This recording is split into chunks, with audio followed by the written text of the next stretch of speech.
Assalamualaikum warahmatullahi wabarakatuh. Perkenalkan, nama saya Muhammad Reza Samsul Seda dengan NPM 2408260236. Di blog kali ini yaitu blog MOI atau blog Mechanism of Infection and Immunology. Di sini saya akan menjelaskan tentang tuberkulosis.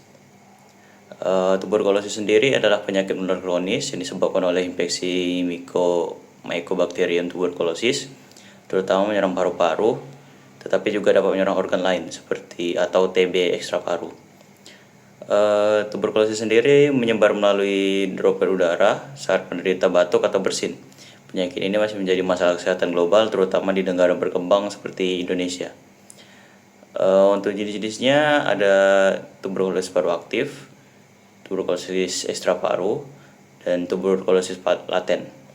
Untuk paru aktif sendiri itu menunjukkan gejala klinis dan hasil uji laboratorium positif seperti bisa menggunakan BTA atau PCR. Lalu ada tuberkulosis ekstra paru, yaitu menyerang organ lain seperti kelenjar getah bening, tulang, otak, atau meningitis tuberkulosis, ginjal, dan lain-lain. Lalu ada tuberkulosis laten, yaitu individu terinfeksi bakteri tuberkulosis tapi tidak menunjukkan gejala dan tidak menular.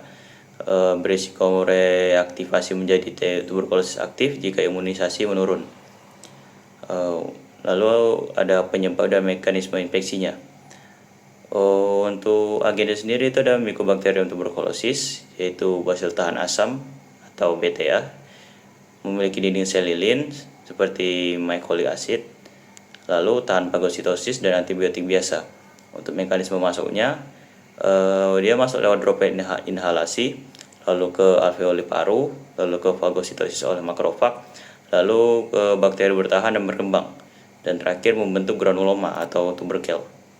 Respon imun tubuh sendiri itu aktivasi sel T, lalu pelepasan IFNY, lalu aktivasi makrofag. Lalu granuloma terbentuk sebagai upaya tubuh untuk mengisolasi bakteri. Untuk diagnosisnya ini sendiri ada diagnosis langsung dan penunjang. Untuk tes diagnosis langsungnya ada BTA, tes molekuler cepat, dan kultur tuberkulosis. Untuk penunjangnya ada fototoraks, ada infiltrat apikal dan kavitas. Lalu ada LED meningkat dan leukositosis ringan.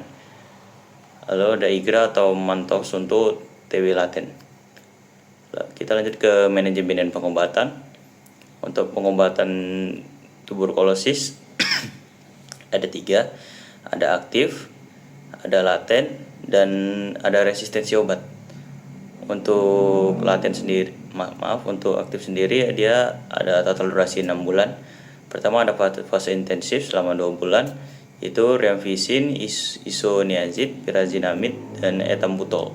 Lalu ada fase lanjutan, yaitu selama 4 bulan. Dia ada rifampicin dan isoniazid. Wajib pemantauan kepatuhan dan efek samping hepatotoksik. Lalu lanjut yang kedua yaitu pengobatan tuberkulosis laten, yaitu isoniazid selama 6-9 bulan atau rifampicin selama 4 bulan. Dan terakhir ada TB resistensi obat, yaitu terapi lebih lama sekitar 9-18 bulan dengan obat ini, kedua seperti levofloxacin dan bedaquiline. Untuk pencegahannya sendiri dia ada imunisasi BCG, screening kontak erat, perilaku hidup sehat, dan program nasional. Untuk imunisasi BCG-nya itu diberikan pada bayi baru lahir, lalu mencegah bentuk berat tuberkulosis, misalnya meningitis TB atau tuberkulosis Miller. Lalu ada screening kontak erat, yaitu keluarga pasien TB aktif harus diperiksa dan bisa mendapat profilaksis jika berisiko. Lalu ada perilaku hidup sehat, ventilasi ruangan baik, tidak merokok, gizinya cukup.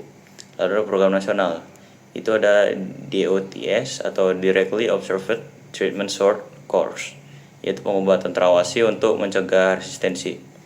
Mungkin itu saja dari saya. Berikut daftar referensi yang saya gunakan. Terima kasih. Wassalamualaikum warahmatullahi wabarakatuh.